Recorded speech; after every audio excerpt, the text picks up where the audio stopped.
بغیر کسی تمہید کے میں دعوت دوں گا حضرت مولانا شفیق احمد صاحب صدر المدرسین دارالعلوم محمد آباد کو کہ حضرت آئیں اور اپنے بیان سے ہم سبھی سامعین کو مستفیض فرمائیں۔ والصلاة والسلام على سيد الأنبياء والمرسلين محمد وآله وأصحابه أجمعين. أما بعد،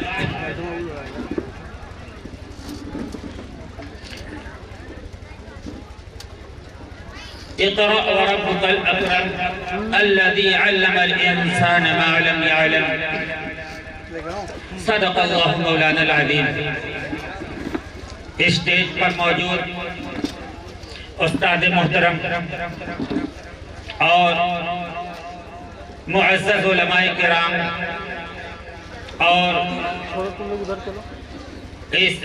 خالد ابن ولید پبلک اسکول کے اساتذہ کرام اور اس کے مینیجر صاحب اور معزز حاضرین، میں 40 کلومیٹر 41 کلومیٹر دور سے سفر کر کے یہاں آیا ہوں۔ اس سرزمین پر اپنی زندگی کا میرا یہ پہلا قدم ہے اور یہاں آنا یہ کوئی اتفاقی حادثہ بھی نہیں۔ کئی برسوں سے میں مسلسل اس ادارے کے بارے میں، اس کے تعلیمی نہج کے بارے میں، اس کے طریقہ کار کے بارے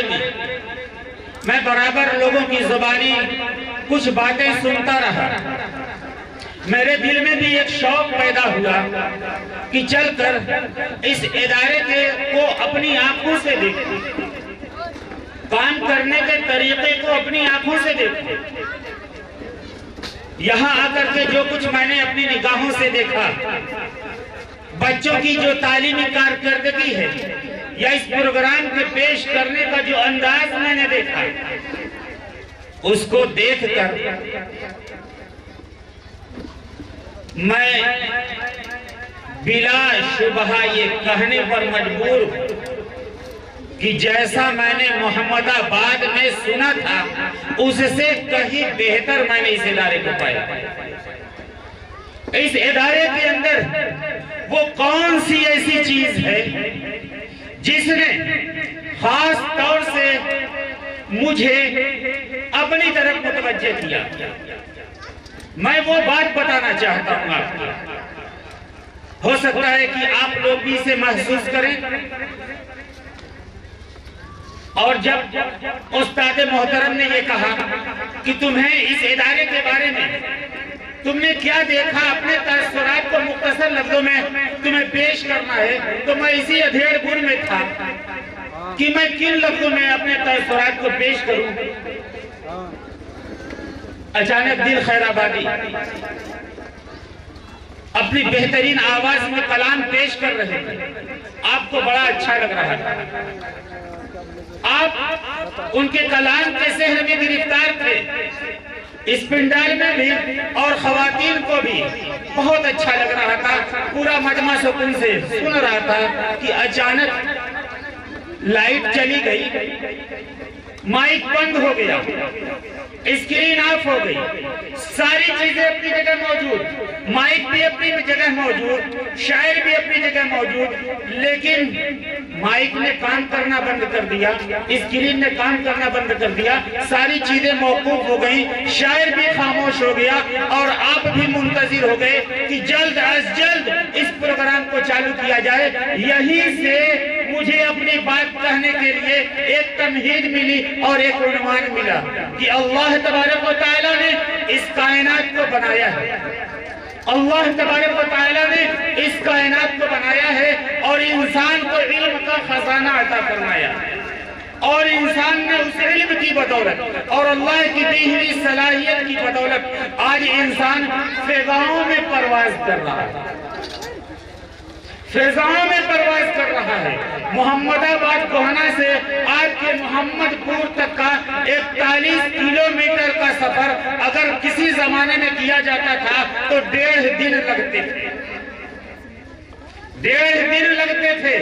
पैदल सफर हुआ करता था, लेकिन आज हम 8 बजे वहां से चले और 9:30 बजे आपके यहाँ आ गए। ये बरतरफ्तारी, ये फिजाओं में हमारी परवाज़, यहाँ हम बैठ रहे हैं, बैठ करके गुफ्तगू कर रहे हैं और पीछे लाभ दूरी और पर्दे होने के बावजूद खवातीन इस प्रोग्राम को सुन रही हैं। ये सारे कमालात इसी इल्म की बदौलत हैं और ये इल्म मुअल्लिमे कायनात ने हमें अता फरमाया। होना तो ये चाहिए था कि जो जो इल्म का दरिया बहता, जो जो इल्म के खजाने में इजाफा होता, हमारे पास उलूम की मिकदार बढ़ती, उस मुअल्लिमे कायनात से हमारा रिश्ता मजबूत होता, हमारा ताल्लुक पैदा होता। लेकिन क्या हो रहा है, इन्न हादल इल्म लम यज़दद मिन अल्लाह इल्ला बुअदा, ये इल्म तो जो जो बढ़ रहा है मुअल्लिमे कायनात से हमारी दूरी पैदा कर रहा है। ये एक बड़ा अलमिया था हमारे लिए। बहैसियत एक मुसलमान हम सब तशवीश में मुब्तला थे कि इल्म की तलब में, उस इल्म के इजाफे में और इस निज़ामे कायनात में अपना असर और रसूख पैदा करने के लिए मुसलमान इल्म के लिए स्कूलों की तरफ जा रहा है, कॉलेजेस की तरफ जा रहा है, यूनिवर्सिटियों की तरफ जा रहा है। लेकिन ये पूरा निज़ाम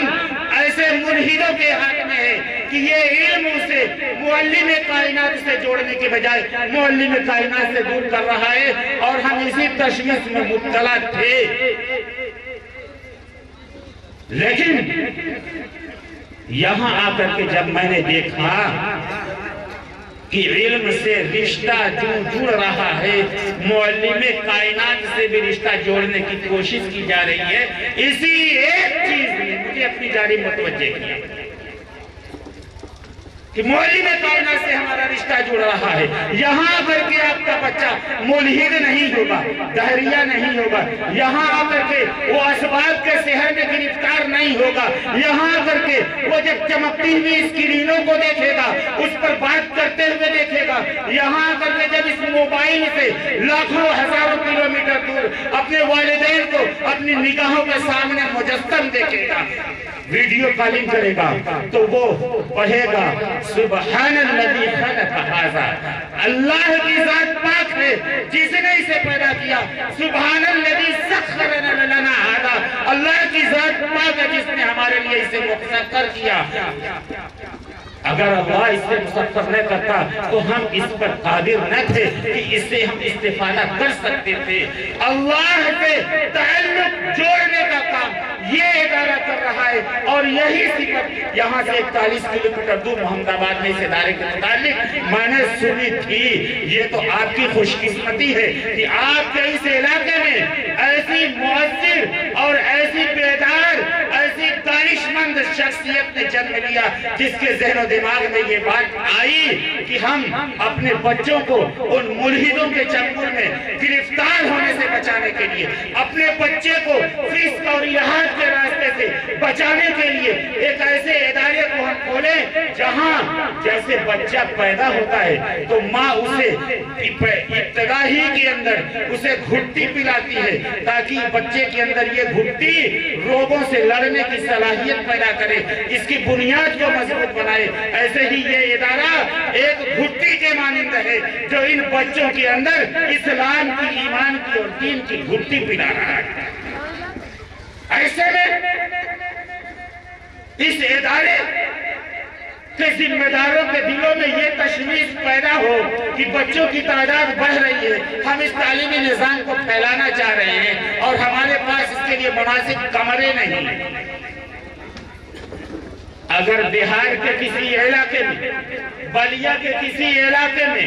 अगर कोई मुंतजिम ये बात सोचता तो उसके लिए कुछ देर तक ये सोचना जायज था। आजमगढ़ जैसी बेदार और दीनी हमीयत रखने वाली, अपने अंदर गैरत ईमानी रखने वाली इस सरजमीन का अगर एक फर्द इस तामीर के सिलसिले में तशवीश में मुब्तला हो तो फिर मैं समझता हूँ कि मैं गलत जगह आ गया। आजमगढ़ की ये सरजमीन नहीं है, क्योंकि आजमगढ़ की सरजमीन के बारे में मैंने सुना है यहाँ गैरत ईमानी के नाम पर गर्दनें कट जाया करती हैं, मालो दौलत की क्या हैसियत है। वाखिर दावाना अल्हम्दुलिल्लाह रब्बिल आलमीन।